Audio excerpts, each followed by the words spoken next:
오늘 말씀의 제목은 울고만 있지 말라. 하나님이 일하신다. 할렐루야. 네, 여러분, 우리는 지금 가정의 달을 준비하면서 제가 지금 한 약 8주 동안 시리즈 설교를 하고 있습니다. 벌써 3주의 말씀이 지나왔는데요. 오늘 4주차 말씀입니다. 여러분, 가정의 총책임자인 다윗, 그가 결재권을 잘못 사용해서 죽음의 칼이 그의 목전에 도달하게 되었습니다. 자, 아들 압살롬이 왕위를 찬탈하기 위해서 반역을 했습니다. 그 모반 사건으로 인해서 아버지 다윗이 왕궁에서 이제 도망 나오게 되는 거예요. 지난주에 우리가 거기까지 말씀을 나눴습니다. 자, 오늘 이어서 말씀으로 나아갑시다. 사무엘하 15장 30절, 다윗이 감람산 길로 올라갈 때에 그의 머리를 그가 가리고 맨발로 울며 가고 그와 함께 가는 모든 백성들도 각각 자기의 머리를 가리고 울며 올라가니라. 왕궁에서 황급히 도망가는 도망자 신세가 되었습니다. 누구의 책임일까요? 대답하실 수 있겠습니까? 누구의 책임일까요? 다윗 자신의 책임이에요. 자, 그러면 왜 이런 일까지 왔느냐? 한 나라의 왕이 아들이 반역을 일으킬 정도의 분노를 가지고 있다면 어떻게 해서 문제가 여기까지 왔는가? 좀 정리를 해볼까요? 가장 먼저 첫 번째, 다윗이 사용한 결재권. 큰아들 암논이 이복누이 다말을 사랑했어요. 그래서 그냥 우라로 병이 났습니다. 병문안을 간 아버지에게 아들이 다말을 요구했습니다. 아버지, 누이 동생이 와서 과자 한두 개 구워 내 입에 넣어주면 제가 먹고 살아날 것 같습니다. 자, 이때 아버지 다윗은 결재해버렸습니다. 여러분, 그 결재로 인하여서 어떤 사건이 발생이 된 것입니까? 암논이 그의 이복 누이 다말을 범하게 되는 문제가 발생이 됐어요. 하나의 사건이 발생되면 그 사건으로 인해서 발생되는 문제가 줄줄이 계속 생기는 거예요. 누이 동생 다말이 성폭행 당한 그 상황을 보는 오빠 압살롬이 미움을 가지게 되고 이 미움이 계속 자라서 증오가 되어서 결국 그것을 표출하게 되는 거예요. 그 사건이 무엇입니까? 다윗의 두 번째 결재권 사용이에요. 압살롬이 아버지에게 형 암논을 구했습니다. 아버지, 양털 깎는 시기예요. 형제들이 다 왔으면 좋겠습니다. 특별히 암논이요. 이렇게 얘기했단 말이에요. 근데 아버지가 또 사인을 했어요. 그래서 아버지의 사인의 결과가 어떻게 됐느냐? 압살롬이 큰아들 암논을 쳐서 죽이게 된 거예요. 그 사건이 있은 후 다윗은 이 문제를 처리하지 않고 그냥 방치해 둡니다. 그로 인해서 압살롬은 형을 죽이고 외갓집으로 도망가서 도망자 신세 3년, 그리고 다시 아버지가 불러들여서 왔는데 아버지의 얼굴을 보지 못하고 다시 돌려보내서 2년, 그렇게 5년 동안 압살롬 마음에는 미움과 증오가 계속 자라가기 시작하는 거예요. 언젠가 이것이 또 다른 사람에게 분노로 표출이 되겠죠. 그런데 아버지와 어색한 입맞춤을 하고 난 후부터 압살롬은 본격적으로 반란을 준비를 합니다. 여러분, 압살롬이 왕의 자리가 탐이 나서 반란을 일으켰다기보다는 어떻게 해서든지 아버지를 죽이고 싶은 거예요. 왜 여기까지 온 거예요? 다윗은 왜 아들의 분노를 사야 했습니까? 자신의 결재권을 잘못 활용해서 그런 거예요. 그래서 대부분 인생의 삶에서 일어나는 모든 문제는 각 사람의 선택으로부터 온 결과물이다. 하나님은 우리가 살아가고 있는 이 삶 가운데서 우리가 선택하며 사는 이 모든 삶에 대해서 허용하신다. 이해가 되십니까? 왜일까요? 대답하실 수 있겠습니까? 시작. 위임하셨기 때문에 그래요. 삶에 대해서는 우리에게 위임하셨기 때문에 우리가 무엇을 선택하든지 하나님은 그냥 지켜보고 계시는 거예요. 언제 개입하실까, 하나님은? 지금 여러분 이제 5년이 지나고 5년이 지난 이후부터 만 4년 동안을 철저하게 아버지를 죽이기 위해서 준비를 시작을 합니다. 그리고 4년이 되는 그때쯤에 다시 아버지의 결재권을 또 사용합니다. 아버지에게 찾아왔습니다. 아버지, 제가 외갓집에서 3년간 있을 때 제가 하나님께 서원한 게 있습니다. 제가 예루살렘으로 돌아가게 되면 헤브론에 가서 하나님께 서원을 이행하리라, 이렇게 제가 서원을 한 게 있어요. 아버지, 저를 보내주세요. 그랬더니 다윗이 또 결제판에 딱 사인을 또 한 거예요. 아무 생각 없이 사인한 거잖아요. 도대체 다윗은 무슨 생각을 하고 사는지를 모르겠습니다. 왜 이렇게 다윗은 무뎌진 걸까요? 원래 다윗은 그런 사람이 아니에요. 원래 다윗은 지혜가 탁월해서 가는 곳마다 사랑을 얻었다 그랬어요. 근데 어느 순간부턴가 다윗은 지혜를 활용하지 못하는 삶을 살게 된 거예요. 여러분이 생각할 때는 그 시점이 어디서부터인 것 같습니까? 그 시점이 우리아의 아내 밧세바를 범하고 그의 남편 우리아를 계획적으로 살인하고 난 이후 하나님 앞에 회개하고 돌아오긴 했지만 나단 선지자를 통해 들었던 재앙에 대한 예언의 말씀이에요. 앞으로 네 집안 안에 칼이 끊이지 않을 거야. 내가 재앙을 일으킬 거고 내가 네 아내들을 백주 대낮에 다른 이웃들에게 넘겨줄 거야. 이 예언의 말씀을 듣고 다윗은 그냥 묶여버렸어, 거기에. 그래서 그때부터는 다윗의 지혜가 멈춰버린 거예요. 아무 생각을 안 해요. 그리고 어떻게 하느냐? 재앙이 저기에서 출발해서 오는 것을 아무 생각 없이 그냥 재앙이 명중되도록 선택하고 사는 거예요. 자, 오늘 설교 말씀을 시작할 즈음에 한 번 더 점검해 볼까요? 하나님께로부터 오는 예언 두 가지가 있습니다. 재앙에 대한 예언과 복에 대한 예언입니다. 복에 대한 예언의 출발점이 어디입니까? 하나님입니다. 하나님은 복의 근원이시기 때문에 그렇습니다. 하나님께로부터는 죄가 출발되지 않습니다. 하나님께로부터는 악이 출발되지 않습니다. 자, 그렇다면 두 번째, 재앙에 대한 출발점은 어디로부터 시작될까요? 할렐루야, 각 사람의 죄에서 출발합니다. 그러니까 지금 그 예언된 말씀에 묶여서 사는 다윗은 피할 수도 있는데 피하지 못하고 가는 거예요. 왜 그럴까요? 하나님이 주신 그 예언의 말씀에 묶여서 이게 내 팔자련이 하고 가는 것 같다. 그게 보이지 않아요? 내 팔자련이. 여러분은 어떻습니까? 지금 여러분이 살고 있는 것은 여러분의 팔자입니까? 운명일까요? 아니에요. 잘 생각해 보세요. 여러분이 선택한 것입니다. 동의하십니까? 그렇습니다. 내가 선택하고 산 거예요. 이것을 하나님은 위임하셨기 때문에 하나님은 허용을 하시는 거예요. 이것을 하나님의 섭리라 이렇게 표현을 합니다. 다윗의 세 번째 결재권, 헤브론에 가서 서원을 이행하라 결재했는데 실상은 압살롬이 아버지의 왕위를 찬탈하기 위해서 모반하기 위한 계획이었어요. 그리고 아버지의 결재를 받아서 헤브론으로 갈 때 한 200여 명이 그저 따라갔고 또 이스라엘 백성들이 하나 둘 또 그를 따라가면서 어떻게 했느냐?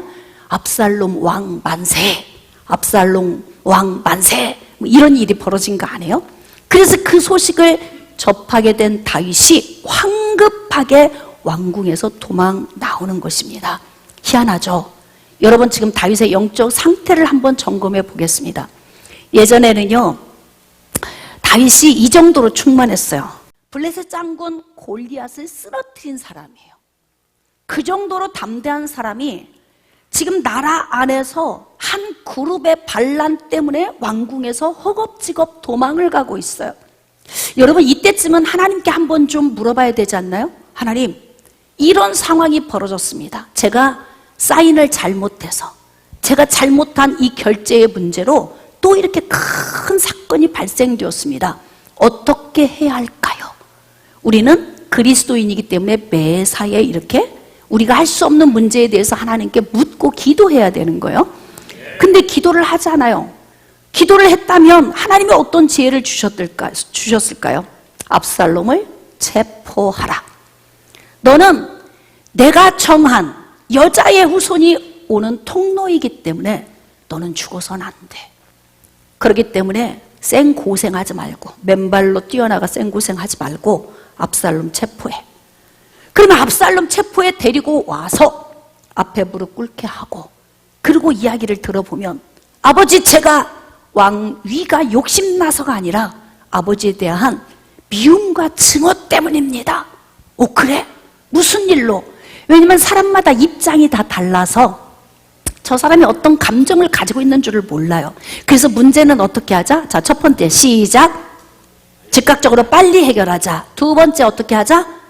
내가 해결할 수 없는 문제는 우리가 죄에서 사함받은 것처럼 하나님이 나를 용서해 주셨으니까 우리도 서로 용서하며 탕감하고 퉁치고 살자. 이렇게 성경은 우리에게 가르쳐 주셨다 이 말이에요. 그러면 압살롬의 이야기를 들으면서 그랬었구나, 네 마음이 그랬었구나, 나는 생각을 못했다 그러면서 그 자리에서 풀면 자식도 살고 나도 살고. 근데 지금 자식 하나 둘씩 죽이는 걸 누가 죽이고 있어요? 여러분이 성경 말씀을 읽다 보면은 아니요, 암논은 압살롬이 죽였어요 이렇게 말할 수 있어요. 압살롬은요 요압 장군이 죽였어요 이렇게 말할 수 있어요. 그런데 모든 문제의 근원, 출발점에 누가 있어요? 결재권자 다윗이 있다 이 말이에요. 그래서 우리가 매사의 인생의 삶을 살 때 성경이 우리에게 말씀하시는, 우리에게 가르치는 이 원리를 쫓아 살아야 되는 거예요. 근데 기도 안 해요.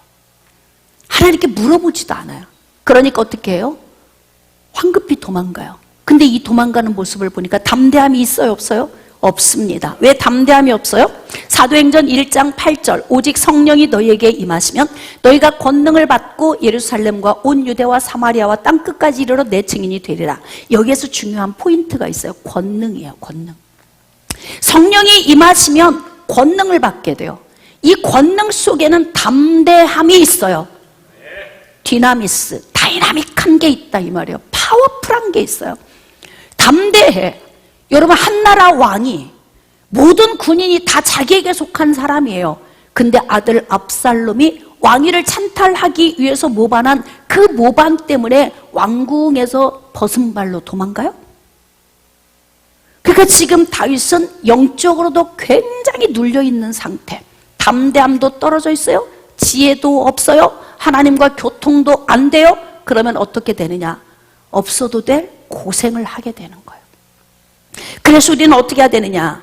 매사에 성령과 친밀해야 돼요. 오늘도 우리가 찬양했잖아요. 그분이 예수요. 그러면 내 안에서 예수 그리스도의 이름을 부를 때 생명이 내 안에서 막 일렁여야 돼. 생수강이 넘쳐 흘러야 돼요. 이게 예배예요. 예배는 그냥 앉아서 그냥 아무 생각 없이 있는 게 아니에요. 예배는 성령 하나님과 친밀함을 다시 회복하는 거예요. 그래서 성령과 친밀하면 담대함이 임하죠. 담대함이 임하면 압살롬 체포해. 그래서 압살롬 앞에다 꿇어놓고 죄인 아닙니까? 반역자 아닙니까? 아무리 자식이라도. 그러면 그때 문제를 해결해야죠. 문제를 해결을 못해. 모든 문제를 그냥 묵인하고 가는 거예요. 그리고 벗은 발로 나가. 여기 보니까 울며 갔대요. 울며 가. 인생에 이런 문제 와요. 어디서부터 출발한 거예요? 어디서부터? 지금 내가 울고 있다면, 여러분이 지금 울고 있다면, 여러분이 지금 우울해하고 있다면, 여러분이 지금 무기력하다면, 뭔가 여러분이 근심되다면 이 문제가 어디로부터 출발한 걸까요? 나로부터 출발한 거예요. 아프시지만 들으시고 오늘 이 말씀을 나에게 비춰보면서 지금 이렇게 말씀을 접하는 목적이 뭐예요? 아프라고? 아니에요. 거기서 끝나면 안 된다 이 말이에요. 이 말씀을 접하면서 심히 아프고 그리고 다음에는 아프지 않게 살라고. 그래서 이렇게 말씀을 우리가 접하는 것입니다. 울며 올라갔어요. 이때 어떤 사람이 다윗에게 말을 전합니다. 자, 사무엘하 15장 31절 어떤 사람이 다윗에게 알리되 압살롬과 함께 모반한 자들 가운데 아히도벨이 있나이다. 이 아히도벨이 누구일까요? 아히도벨은 다윗의 모사였어요.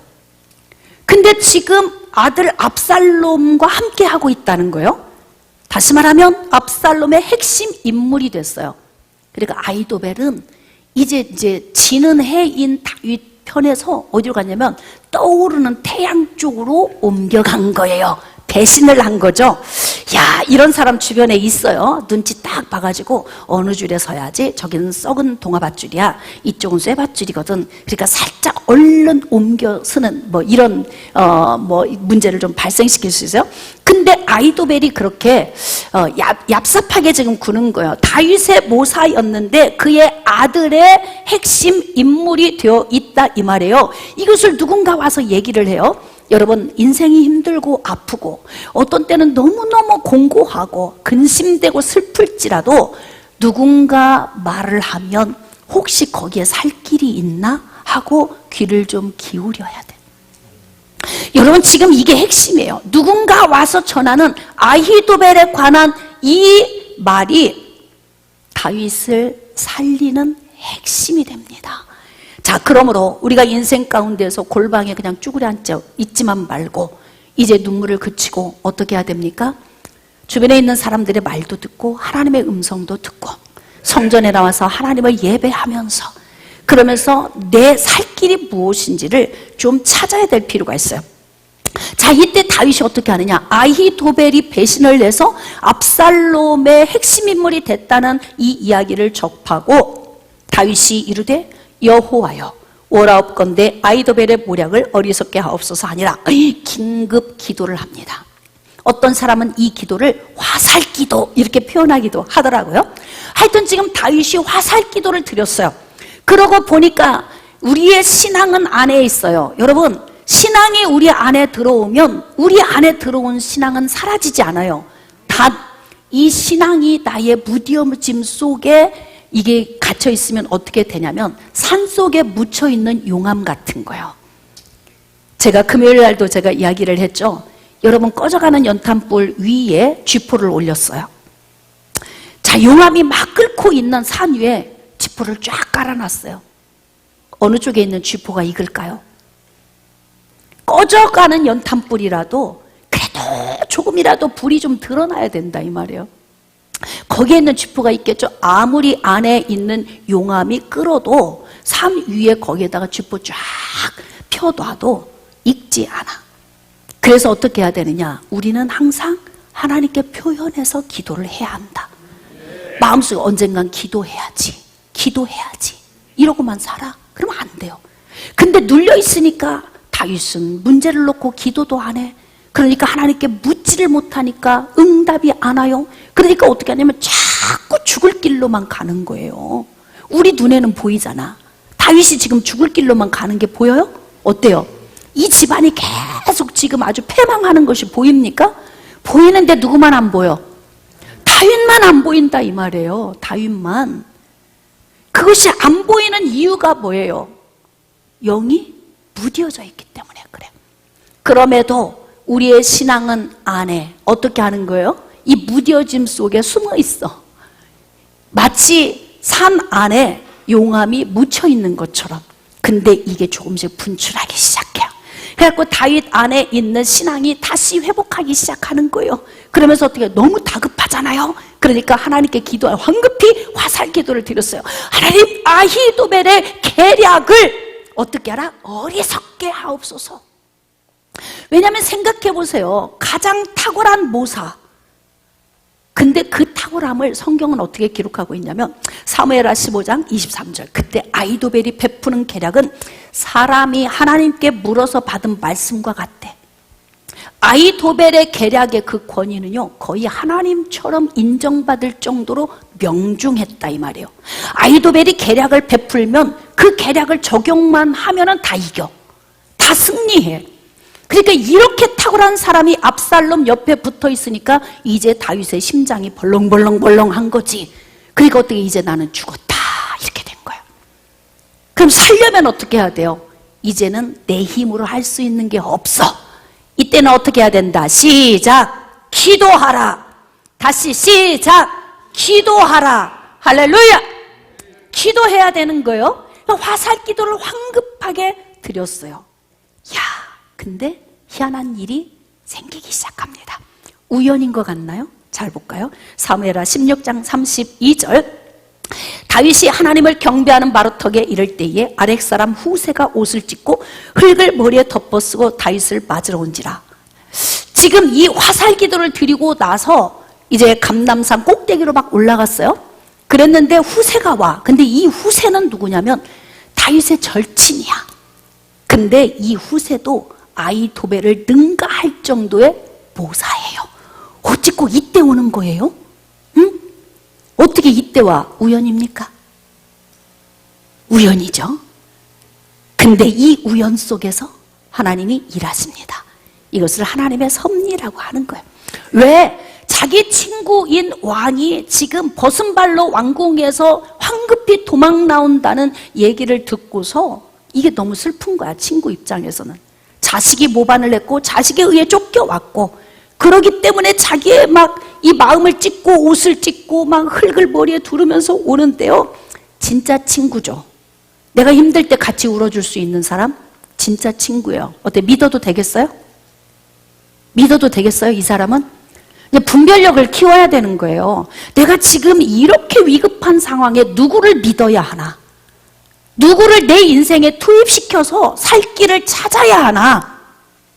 지금 다윗의 슬픔과 아픔이 후세의 슬픔과 아픔인 거예요.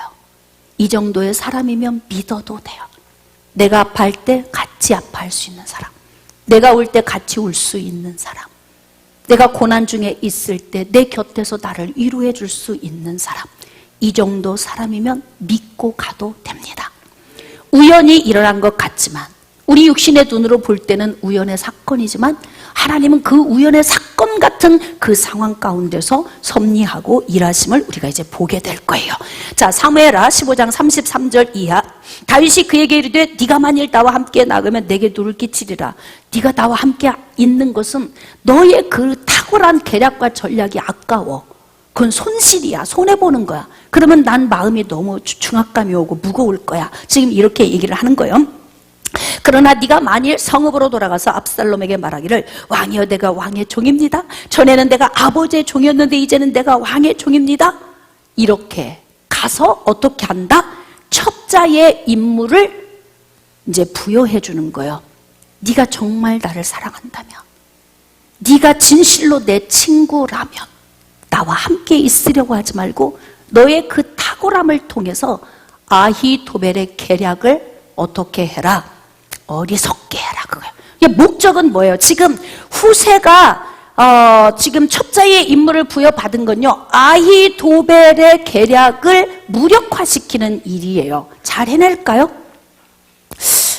봐야 되겠습니다. 잘 해낼지 모르겠습니다.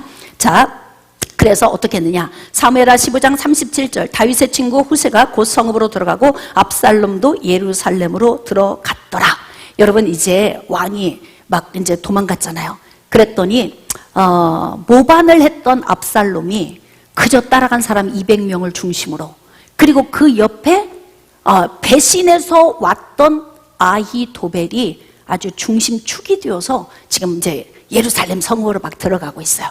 들어가고 왕궁으로 막 나아가고 있어요.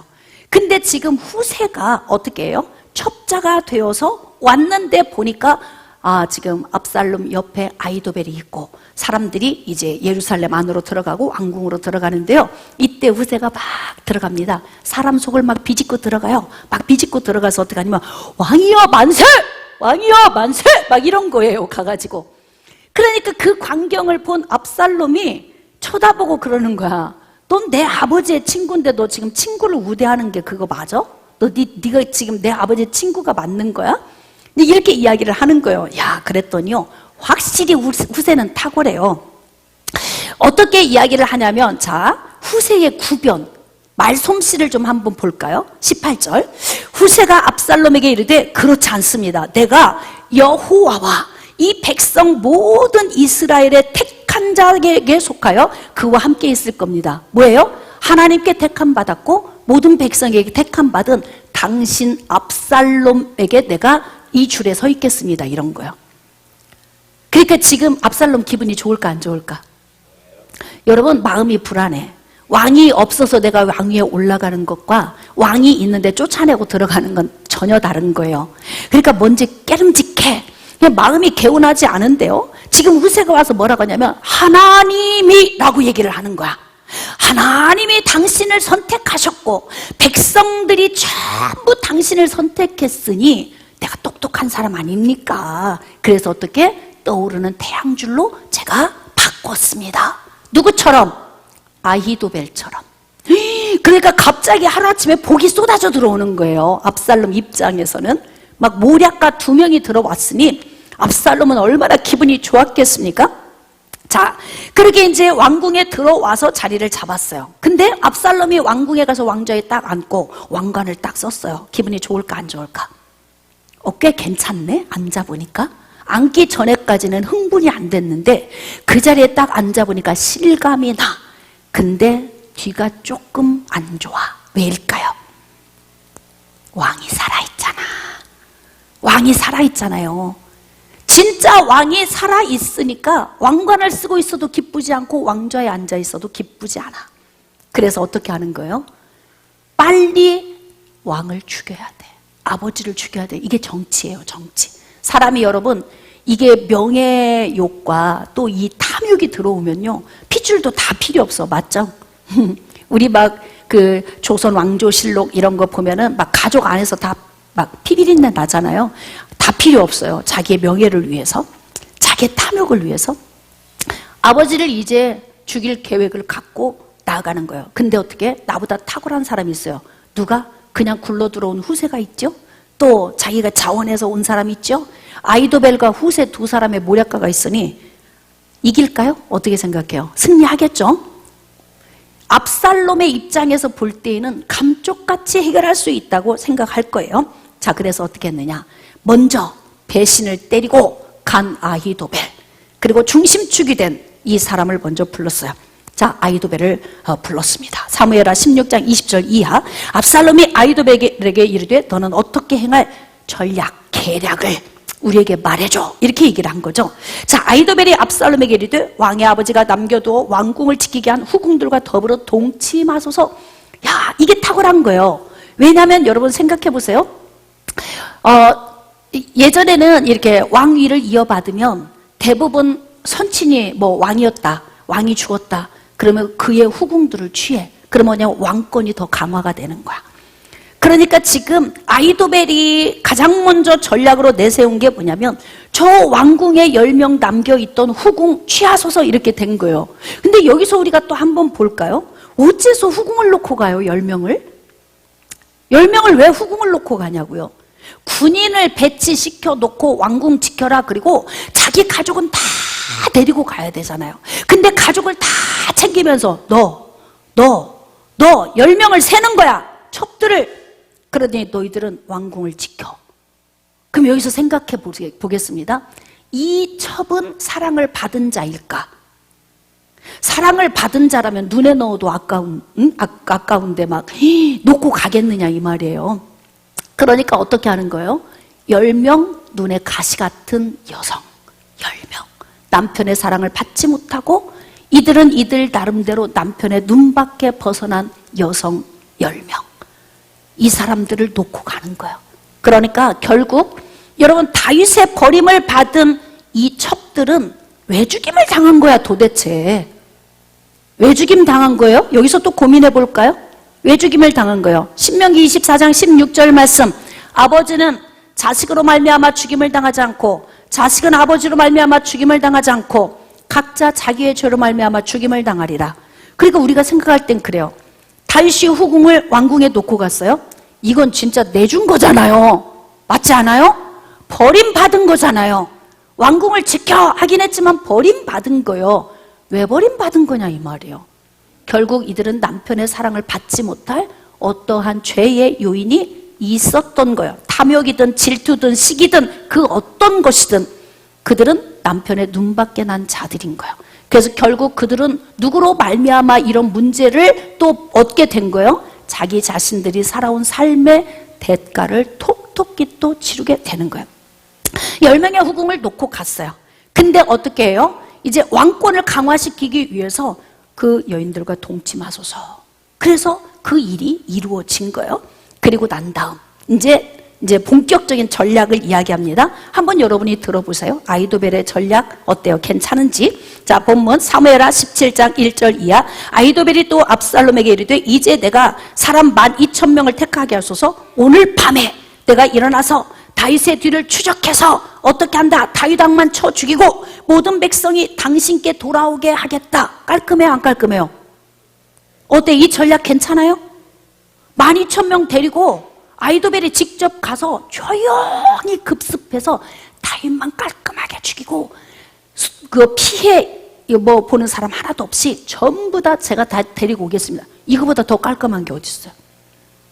백성의 손실 한 사람 없이 오직 자기 안에 증오가 들끓고 있는 아버지 다윗만 죽이겠다? 전략 너무 좋아.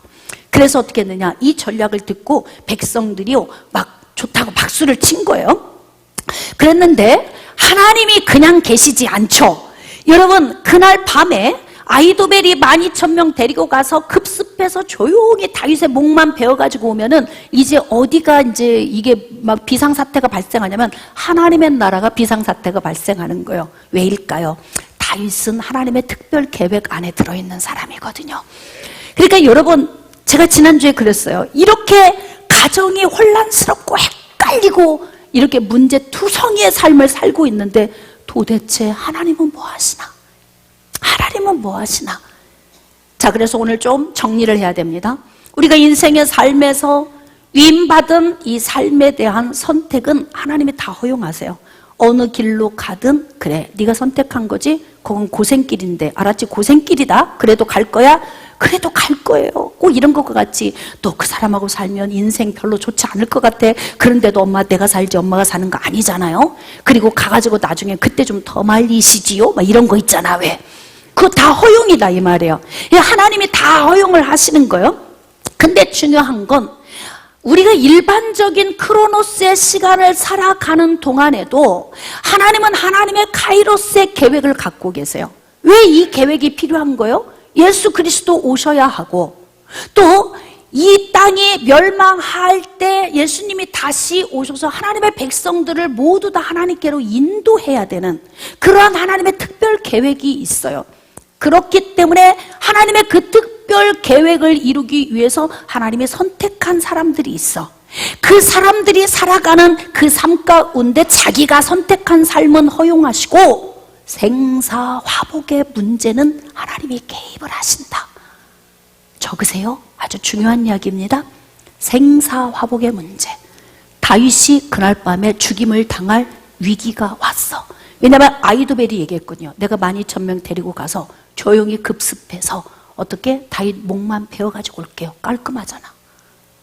이거 이루어질 것 같잖아요. 왜냐하면 지금 도망간 신하들은 무장이 해제된 상태. 그냥 그런 상태로 지금 도망갔기 때문에 12,000명 데리고 가면 승리할 수밖에 없어. 그러니까 어떻게 하나님 나라에서 비상사태가 발생이 된 거예요. 이때 하나님이 일하기 시작하시는 거예요. 여러분, 하나님께서 어떤 방식으로 개입을 할까요? 아이도벨의 전략이 그렇게 선포가 됐습니다.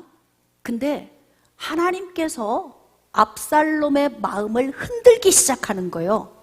사실 아이도벨 한 사람의 전략으로도 충분히 이길 수 있는데 그럼에도 불구하고 하나님이 압살롬의 마음을 흔들어. 그래도 내 옆에 모략과 후세가 있잖아. 후세. 그러니까 어떻게? 후세의 전략도 한번 들어봐야 돼. 이건 우리가 알 수 없어요.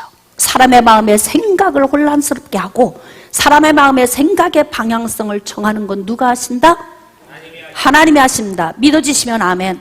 그러므로 좌절하지 맙시다. 울고만 있으면 안 돼요. 하나님은 지금도 일하고 계십니다. 한번 외쳐봅시다. 내가 할 수 있는 일은 내가 하고 내가 할 수 없는 것은 기도하고 하나님의 도움을 청한다. 기도하고 하나님의 도움을 청한다. 할렐루야.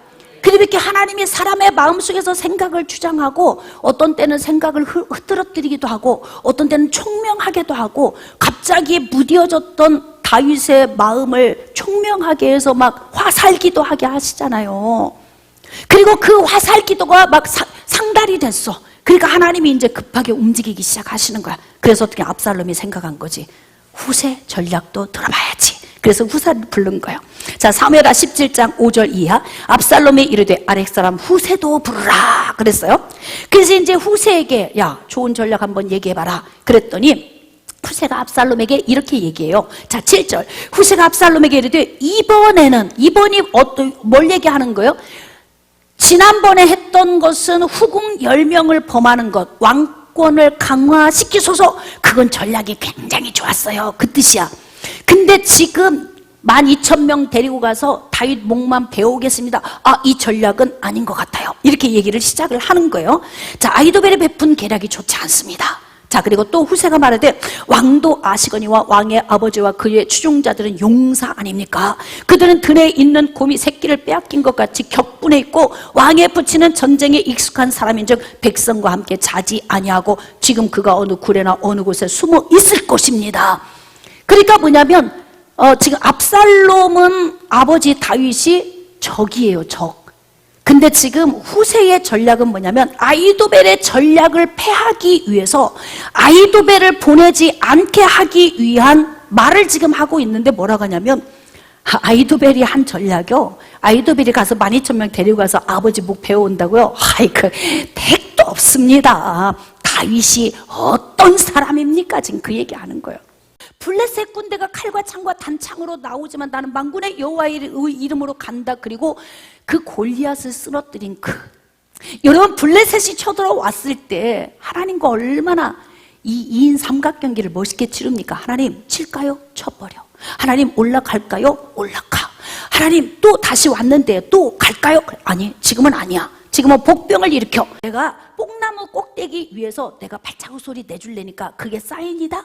그때 발자국 소리 나면 그때 쳐들어가. 그러면 네가 이길 수 있어. 막 이렇게 전쟁을 늘 승리로 이끌어 왔던 다윗이에요. 그 다윗을 잊어버리고 있었어요. 누가? 아들 압살롬이. 반란한 아들 압살롬이. 근데 지금 후세는 그의 아버지의 모든 것을 크게 보이게 하는 거예요. 겁나요, 안 나요? 갑자기 심장이 벌렁벌렁 떨리기 시작해. 아히도벨의 전략을 들을 때는 별거 아니었어요. 가서 그냥 다윗 목만 베어오면 되는 거야. 근데 후세의 전략을 들어보니까 이거 간단하지 않네? 그러면서 압살롬의 머리가 복잡해지기 시작해요. 이제 둘 중 하나를 선택해야 되는 문제가 발생이 돼요. 근데 여기에다가 후세가 또 뭐라고 말하는 줄 아세요? 자, 지금 이제 어디 굴에나 어디 숨어 있을 텐데요. 어떻게 해야 되느냐? 우리가 먼저 가서 몇이 엎드러지면 그 소문 듣고 그쪽에서 난리 날 겁니다. 그러니까 어떻게 해야 되느냐? 이제 이거 정말 이제 신중히 해야 되는 문제인데요. 이렇게 얘기하는 거죠. 자, 사무엘하 17장 11절. 나는 이렇게 계략을 세웠습니다. 온 이스라엘을 단부터 브엘세바까지 바닷가에 많은 모래같이 당신께 모으고 친히, 거기다 밑줄 그으셔야 돼. 친히 전장에 나아가시고. 그러니까 지금 예를 들어서 아히도벨이 혼자 가면은 다윗만 죽잖아요. 근데 뭐냐면 압살롬이 전쟁에 나가도록 유인을 하는 거예요. 이거 하라고 지금 보낸 거잖아요. 후세는 다윗의 진정한 친구입니다. 자기의 친구 다윗을 살리기 위해서 하나님이 주신 아주 탁월한 그 계략을 하나님께부터 받아서 전하고 있는 거예요. 자, 나는 이렇게 계략을 세웠습니다. 그러면서 어떻게 하느냐? 당신이 친히 나가세요. 이런 거예요. 자, 그리고 우리가 만날 그곳에서 그를 기습하기를 이슬이 땅에 내림같이 우리가 그의 위에 덮여 그와 함께 있는 모든 사람을 하나도 남겨주지 아니할 것이요. 이게 무슨 이야기냐면 이스라엘 백성 다 데리고 당신이 앞장서서 가세요. 그럼 어떻게 하냐면 이스라엘 백성이 그들 가서 덮어버리면 됩니다. 이런 거예요. 한꺼번에 가서 확 쓸어버리면 됩니다. 어때? 귀가 쏠려? 어때? 누구 것이 좀 계략이 더 나은 것 같아요? 이제 헷갈리기 시작해요. 압살롬의 마음이 오락가락 합니다. 그러면서 또 뭐라고 이야기하냐면 13절, 또 만일 그가 어느 성에 들었으면 온 이스라엘이 밧줄을 가져다가 성을 강으로 끌어들여서 그곳에 작은 돌 하나도 보이지 않게 할 것이니이다. 하여튼 말이 대단하네. 예, 후세가 진짜 구변이 좋으네요. 예, 그래가지고 어떻게 하느냐, 그 성에 들어있으면 밧줄로 성 끌어다가 바다로 옮겨버리자 이렇게 한 거예요. 이게 지금 맞는 말이에요? 이게 전략이 지금 좋은 거예요? 말도 안 되는 얘기를 지금 하고 있는데 이게 또 믿어지면 이게 기가 막힌 거예요. 자, 사무엘하 17장 14절. 자, 압살롬과 온 이스라엘 사람들이 이르되 아렉 사람 후세의 계략은 아히도벨의 계략보다 낫도다. 여기서 뭐가 느껴지십니까? 누가 일하신다? 하나님이 일하신다. 압살롬의 분별력을 딱 붙들어 버렸어요. 그래가지고 명철이 그냥 바닥으로 내려가 버렸어요. 분별이 안 돼. 그러니까 그냥 언변 좋은 사람의 그 언변에 그냥 훅 하고 넘어가 버린 거예요. 근데 이 말에 누구도 이스라엘 백성도 모든 사람들이 지금 후세의 계략에 훅 하고 마음이 다 갔다는 거예요. 이거 사람이 할 수 없어요. 하나님이 하시는 거예요. 그래서 화살기도 하는 거예요. 슬퍼하며 울고만 있으면 안 돼요. 기도해야 되는 거예요. 정말 긴급한 문제는 긴급한 화살기도를 올려드려야 되는 거예요. 할렐루야. 여러분의 인생에 어떤 문제가 있으면 기도하세요. 다윗은 이렇게 생각할 수도 있어요. 나는 범죄한 사람이니까, 밧세바 범했으니까, 그의 남편은 우리가 계획적으로 죽였으니까 나는 기도할 자격도 없어. 이렇게 생각할 수도 있어. 그러나 여러분, 하나님은 하나님의 백성들 편이십니다. 그리할지라도 우리가 기도하면 하나님이 도와주십니다. 이유는 무엇 때문에? 하나님의 특별 계획 때문에 그런 거예요. 하나님 나라의 일을 위해서 지금 이 시기에는 아직 예수님이 안 오셨단 말이에요. 예수님이 오셔야 돼요. 다윗을 선택하고 그의 아들 솔로몬을 하나님이 선택하셔서 하나님의 카이로스의 때에 하나님의 특별 계획이 지금 진행되고 있는데 하나님이 보실 때 어지간한 삶의 선택은 네가 대가 치러. 내가 재앙에 대한 예언은 각 사람의 죄로부터 출발하니까 너는 톡톡히 그 재앙을 받고 가야 돼. 그런데 중요한 건 뭐냐? 죽음의 문제가 문턱에 왔어. 하나님이 다윗의 죽음을 방치할 수 없는 이유가 당신의 특별 계획 때문에 그래요. 저와 여러분이 하나님의 특별 계획 안에 들어있음을 믿으시기 바랍니다. 예수 그리스도를 믿고 구원받은 사람은 하나님의 특별 계획 안에 들어있는 사람이에요. 그러니까 비록 우리가 쓰러지고 넘어지고 우리의 선택이 잘못되었고 죄 가운데 빠져 있고 때로는 유턴하고 돌아오고 울고 불며 이렇게 깨지고 터지고 없어도 될 생고생하면서 이렇게 인생을 살아가도 예수 안에 구원받은 저와 여러분은 특별 계획 안에 들어있는 사람이니까 그래도 기도하면 응답하신다. 깨달아지시면 아멘. 그러므로 울고만 있지 말고 하나님이 일하시기 때문에 믿으십니까? 믿어지십니까? 그러므로 좌절하지 말고 우리는 기도해야 되는 거예요. 자, 그래서 어떻게 하느냐? 하나님이 압살롬과 반란에 동참했던 그 이스라엘 사람들의 마음을 훅 사로잡아가지고 어떻게 하냐? 후세의 계략이 탁월해 이렇게 된 거예요. 응? 자, 근데 너무 놀라운 사실 14절 거기 밑줄 좀 그을 때가 있어요. 거기는 당구장 표시를 14개쯤 해놔야 돼. 너무너무 중요한 내용이에요. 자, 우리 한번 읽어봅시다. 시작. 압살롬과 온 이스라엘 사람들이 이르되 아렉 사람 후세의 계략은 아히도벨의 계략보다 낫다 하니 이는 여호와께서 압살롬에게 화를 내리려 하사 아히도벨의 좋은 계략을 물리치라고 명령하셨음이더라. 할렐루야. 누가 개입하셨다? 하나님이 개입하셨다. 하나님이 섭리하신다. 우리가 선택된 잘못된 삶, 이런 삶 가운데에서 버벅거리고 힘들고 요철부위를 지나감에도 하나님은 그 가운데에서 우리와 2인 삼각경기를 치르는 거야. 너 지금 아프지? 힘들지? 암론 죽었잖아. 그거 선택이다. 그래, 지금 다말 지금 평생 인생 망쳤잖아. 다 네가 결재권 잘못 사용한 거야. 그거 네 선택이야. 그 대가 치르고 그냥 가야 돼. 어쩔 수 없어. 그런데 지금 압살롬이 너를 죽이려고 하잖아. 근데 너는 죽으면 안 돼. 넌 죽으면 안 돼. 그래서 하나님이 어떻게 하시는 거예요? 당신의 영으로 그들 가운데 임하셔서 주장하기 시작하시는 거예요.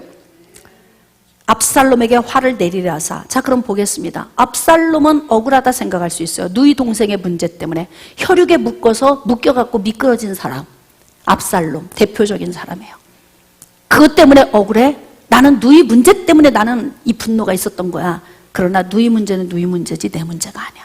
거기에 개입해가지고 어떻게? 형, 이복형 쳐 죽였죠. 아버지 죽이려고 하다가 어떻게 한 거예요? 결국 자기 죄로 말미암아 또 죽게 되는 문제가 발생되는 거예요. 참 인생이 아이러니입니다. 여러분, 지금 성경은 인생의 문제를 다루고 있어요. 근데 우리는 이것을 영적으로 읽을 줄 알아야 돼. 이건 왜 그래? 난제로 그냥 남겨두시면 안 돼요. 왜 이런 문제가 왔어? 그리고 모르겠는데 난제 그냥 하나님이 알아서 하신 거야. 이렇게 생각하면 안 된다 이 말이에요. 정확하게 이 난제를 여러분이 풀고 지나가셔야 되는 것입니다. 자, 그래서 사무엘하 17장 23절 아히도벨이 자기 계략이 시행되지 못함을 보고 낙의 안장을 지우고 일어나 고향으로 돌아가 자기 집에 이르러 집을 정리하고 스스로 목매어 죽음에 그의 조상의 묘에 장사되니라. 그러니까 다윗을 배신하고, 예? 압살롬의 핵심 인물이 된 사람, 다윗이 어떤 사람이에요? 하나님의 사람이에요. 하나님의 특별 계획 안에 들어있는 사람이에요. 그래서 하나님께서 그를 다윗에게 붙여주셨어요. 다윗의 인생에 도움이 되라고. 그랬더니 어디로 갔어요? 떠오르는 태양에게로 갔어. 압살롬에게. 얼마나 얍삽해요. 얼마나 간교하고 간사합니까? 또한 자기 죄로 말미암아 양심의 가책에 의해서 자살해서 죽게 돼. 참 인생이 이렇게 파란만장한 문제들이 있어. 인생이 서로 이렇게 엮인 문제들이 주어져 있습니다. 자, 오늘 좀 말씀을 정리하도록 하겠습니다. 여러분, 울고만 있지 마세요. 하나님은 일하십니다. 우리 가운데서 일하십니다. 왜 일하시는 거예요? 우리는 하나님의 특별 계획 안에 들어있는 구원받은 하나님의 백성이기 때문에 그렇습니다. 그러므로 우리는 말씀을 통해서 삶을 어떻게 선택하며 살아야 되는지를 잘 배워야 하고, 우리가 할 수 없는 문제를 어떻게 기도해서 응답을 받아야 하는지를 우리가 잘 알아야 되는 것입니다. 자, 그렇다면 다윗의 인생과 압살롬의 인생은 어떻게 되겠습니까? 다음 주에 이어서 말씀을 전하도록 하겠습니다. 한 주간 이 말씀 묵상하시면서 가정 안에 있는 문제를 점검하시고 진보적으로 나아가는 여러분의 가정 되시기를 주님의 이름으로 축복합니다.